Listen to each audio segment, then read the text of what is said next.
George back with another YouTube video, and today we're talking about how to trigger the Spotify algorithm. How do you get on those huge Spotify playlists, editorial playlists, Discover Weekly, Release Radar, New Music Friday, you name it. We're gonna break down how that algorithm works, but more importantly, how you can line up your strategies and artists releasing music to make sure you get the most out of the algorithm or you have the best chance to crack it.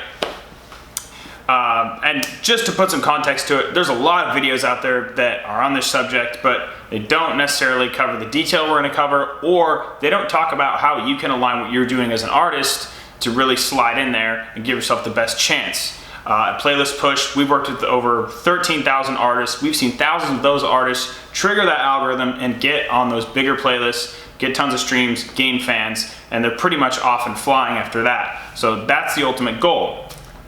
How do we get there? How does it work? So I like to break the algorithm up into three sections. There's like the human part of it, the media part, and then the machine part. So on the human part, that's basically Spotify tracking what its users are doing, how they're reacting. It's kind of just watching passively and registering that data. People are saving songs, people are repeatedly listening to songs, and it kind of starts to ingest their listening habits. The next part is media. So what kind of sources are sending traffic to Spotify, to your profile, to your song, to listen to your song or follow your profile? Are you sending traffic from Instagram, Twitter, Facebook? Are you sending traffic from a high traffic blog? And I'm not talking about the small music blogs that don't have really any traffic. I'm talking about bigger blogs, publications like The Fader, Complex, Rolling Stone, because Spotify is registering who's coming from what website and how much traffic's coming, but more importantly, what that user is doing once they land on your profile or start streaming your song. Are they skipping it? Are they listening to it repeatedly or adding it to a playlist? All of these are extremely important. And then the last piece is the machine. And that's basically Spotify and the algorithm and how it's ingesting data, how it's tracking different points, where traffic's coming in, how people are streaming songs, and their listening behavior, and it's watching your song to see how, and your profile to see if you hit those certain metrics that get you in what's called a feeder playlist. Feeder playlists are usually smaller editorial playlists that don't have a ton of traffic, but they're usually a little bit more niche. So usually people think that someone at Spotify listens to their song and puts them on that playlist. That's not necessarily how it works. Your song automatically gets slid into these playlists based on those data points I was talking about, and based on that, how people listen to it in that playlist. If people repeated listening to it, then you can get bumped up into an even bigger playlist, and it can snowball from there. Typically, when an artist lands on an editorial playlist, you have a 4-week timeline. So once you're in there, your song is going to sit in that playlist for 4 weeks. In that 4-week period, it's very important that people are streaming your song, they like the song, they're not skipping it, and they're adding it to their own playlist. If that's happening, you're gonna continue to sit on that playlist, which is great. I mean, we've seen artists sit on those editorial playlists for months on end, some even years. That song is eventually going to continue to level up into bigger playlists if people are really reacting to it. So if people really love it, it's going to level up. If people just like it, it's going to stay on that playlist. If they don't like it, the song is going to churn out of there, and then it's back to the drawing board. So as an artist, what can you do to best line yourself up for success for the algorithm? So number one is you need to figure out your release timeline and Spotify for artists and when your song comes out. So if your distributor has a certain release window, you wanna make sure you have enough time to where you can get the music to your distributor, it can be in Spotify for artists, and you have plenty of time to set up that pitch, so typically 2 weeks. So that song, when it goes live, it was submitted in time to where it's actually ingested, and all of those tags, all of those song tags, everything you filled out in Spotify for artists is very important. It's extremely important to really take your time and fill that out correctly.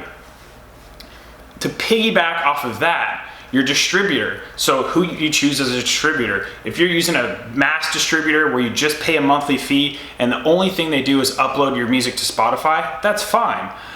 You get what you pay for, but you might want to look into distributors that have a percentage base, or they have some vested interest to actually help you with your career. And usually at these companies, they have people that are directly pitching to Spotify on top of them really knowing how to fill out that Spotify for Artists form. So that's something to consider, who you're using for distribution. And then also your timeline, your total release timeline. So the best time is typically 6 weeks. So that's 8 releases a year. And our thing at Playlist Push is, we get artists on playlists, they're running campaigns, they're saying, well, what else can I be doing? What else should I be doing on top of this? Well, the reality is release more music. Most artists, they're only releasing a few singles a year, or maybe an album here and there. Figure out how you can release a song at least once every 6 weeks throughout the year. Plan for that, develop a system to stick to it. As long as you're not sacrificing quality, that really is the best way to go. And that's how we see people that get the most out of the algorithm, because they trigger it again, and they keep compounding all of those monthly listeners on top of each other. Before you know it, they're making thousands of bucks each month. That's what we want for you. So let's talk about myths. Let's talk about myths about the algorithm. So days you release your music. Everyone seems to think that Friday is the absolute best day to release music. That's not necessarily true. You need to think about your audience and how they listen to your music. For example, when I work, I'm listening to like lo-fi beats or instrumental music, especially when I'm writing a blog post or doing some type of work where I need to focus. And my work week starts on a Monday. So I'm gonna listen to the most music.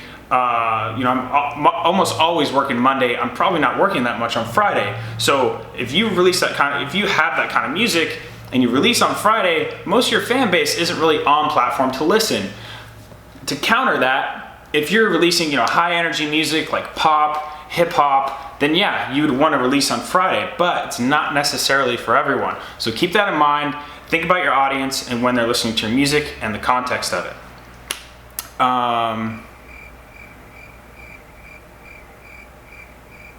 Pre-saves. Let's talk about pre-saves. Pre-saves don't really do anything when it comes to the algorithm, because pre-saves only work if you have a massive audience that's going to listen to you, that's going to actually pre-save it, and they're going to be there on platform to listen to it when the song actually comes out. If you're a smaller artist and you have a small audience that's still kind of getting to know you, you're wasting an ask for them to do something that they're probably not even going to end up listening to your song.